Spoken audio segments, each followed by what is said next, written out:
Hey guys, welcome back to Whiskey Blooded. My name is Dave. Thanks for joining me here today. It is Whiskey Wednesday once again. Thank you for tuning into the channel. I took last week off. I went to Las Vegas for March Madness, stayed at the Cosmopolitan, a fantastic casino and hotel in downtown on the Strip in Las Vegas, and I would absolutely recommend it to anyone going down there. But I took the week off. We went down there, had some fun, did some gambling for March Madness, had a great time. So I took the week off. I'm back this week, though. And I was thinking while I was down there, what should I do for the viewers when I get back and do my review next week? And I was like, hey, maybe I'll try some really nice whiskey or something expensive and new. But number one, I don't have anything really expensive and new. As you guys have probably found, there's not a lot of new stuff coming out right now. And number two, I've done a lot of the good reviews of some of my better or best whiskeys. So today, I'm going to just go through this shitty bourbon that I bought. So I was at the store the other day, and I picked up a couple of cheap bourbons, and I was like, for a couple dollars, I'll try a couple of these. So this is the one I picked up. This one got me by surprise, though. It's definitely not all that good, but it got me by surprise because every other one I bought was in the $9.99 or $9 to like $14 section, and I thought that this one was marked as $9, but then when he rung it up, it was actually $24, and I was a little bit more upset with the price because I have no problem paying good money for good whiskey, but this one, not so much. So this is Prohibition Edition Kentucky Straight Bourbon Whiskey, private stock limited edition, 4 years. So they put all of the can you get more of the cliche sayings? Prohibition, limited edition, private stock. Come on.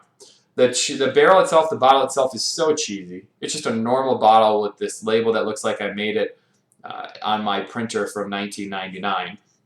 So this one, it says it's Kentucky Straight Bourbon Whiskey, distilled in Kentucky. Oh, there you go. And then it says down here, there you go. Produced and bottled by artisan distillers in Grand Rapids, Michigan. So in Grand Rapids, Michigan. And then it's got this like little inspector tag on who inspected it. So, they're just buying sourced whiskey and slapping a cheap little label on it, charging apparently $25, which I thought was $10, and 40% alcohol by volume, so typical 80 proof cheap bourbon whiskey. So what do I think about it?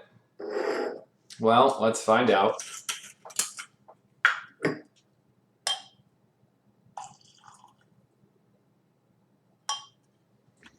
There's the color. Pretty light for a 4-year. Not for a 4-year, but pretty light for a bourbon because it is a 4-year. There you go, see if I can get that in the correct light. It's very much almost gold. It's almost got like a scotch hue to it. Maybe it's because I've been drinking more scotch, but it's definitely on the lighter side. It's like a goldish color. The nose itself, I was actually surprised by the nose. The nose is pretty good. You do get some little weird woody effects at the end, but the nose itself,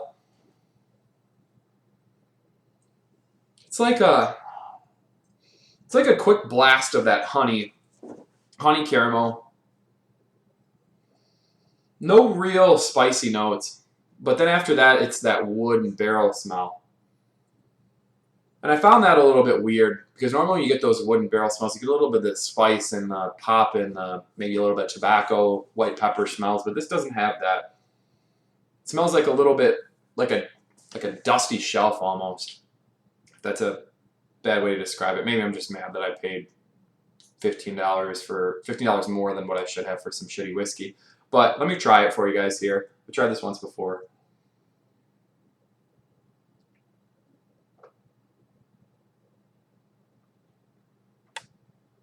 Up front, it starts very promising. It's got this right up front blast of, like the nose, honey and caramel.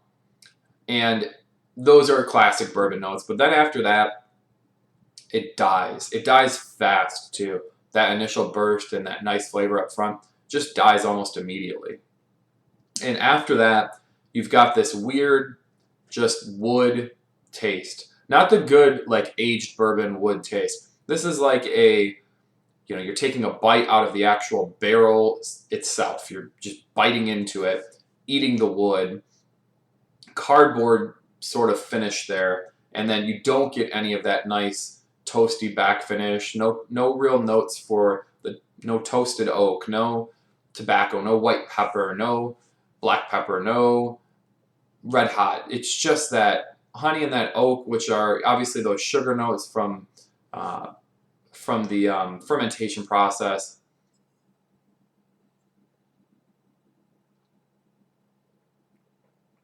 And then after that, it just dies into whatever weird oaky barrely taste that I'm getting is.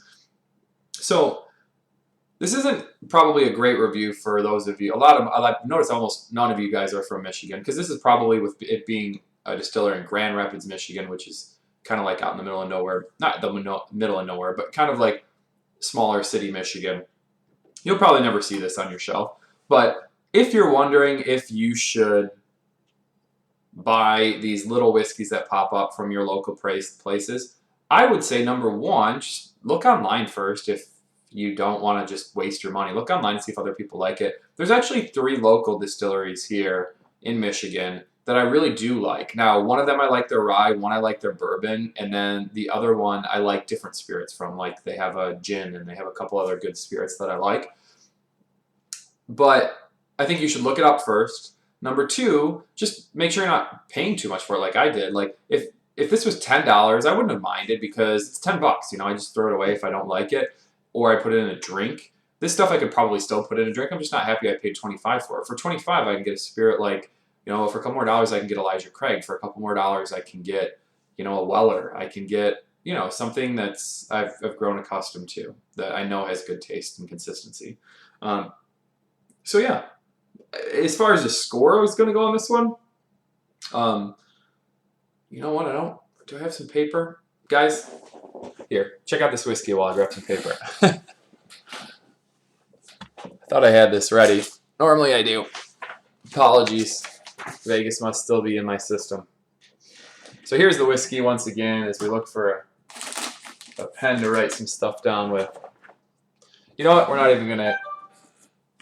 Nope, we don't even have a pen. So we'll just talk about this. What do I think about the score on this? It was $25. I mean, that's not fair for something like this. I'm going to put this one like a 50 out of 100. 50 out of 100. It should be $10. It should have a cooler bottle, because, like I said, I could have made this in 1999 when I was 16 years old with my parents' printer in my basement and stuck it on here and made a bottle just as good. I also don't like them branding and just catchphrasing the bottle. Now, I didn't buy it thinking, you know, I'm smarter than knowing that those catchphrases mean anything in a whiskey at this price, but I don't like it when places try to do that, because all they're really trying to do is rip off, you know, people that haven't really tried whiskey before, and they see this stuff and they're like, oh, that might be good because it's private release, limited edition. I don't like the catchphrase stuff. I don't like them trying to cash in on that. I'm not that mad about it. I mean, I actually looked up the company. They're a very small company. They probably aren't very profitable, so I understand them trying to stay alive and relevant, and, you know, maybe catch a little bit of the bourbon and the whiskey wave. I'm not all mad about that, because I understand a company looking to survive. But at the same time, if you really want to separate yourself, do something different. You know, like I mentioned, one of the places that I like here in Michigan, I'll just tell you their name. They're called Motor City Gas. They're in Royal Oak, Michigan, which is a nice city right outside of Detroit in Michigan. I'm not saying everything they produce is fantastic, but they produce a really good rye whiskey. And for me, you know, it really balances my flavor. I actually really like their rye. And not everyone will, but they've done something different. You know, they haven't tried to ride the bourbon wave. I think they have a bourbon now at that distillery, but they came out with a good rye. And that good rye is what kind of really got them into being a fairly popular distillery in the area, because there's not a lot around here.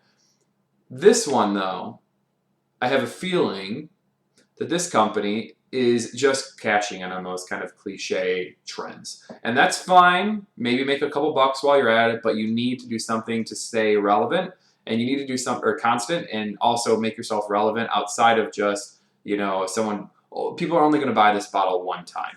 So if this was something that was a little more unique, or if they had a product that maybe pushed them above other distillers, or set them apart as kind of like a benchmark product for themselves, then they could goof around with these other ones a little bit more. But anyways, that's my thoughts. So this was the Prohibition Edition Kentucky Straight Bourbon Whiskey, sourced from Kentucky, produced in Grand Rapids, Michigan. 50 out of 100. So try to stay away from this one, guys, but experiment as much as you would like that fits your wallet, and let me know if there's any shitty whiskeys that you have tried that you like. Or shitty, maybe just cheap whiskeys that you have tried that you like. Whether they're local, mass-made, let me know what you guys think. Once again, guys, thanks for joining me. My name's Dave. This has been Whiskey Blooded.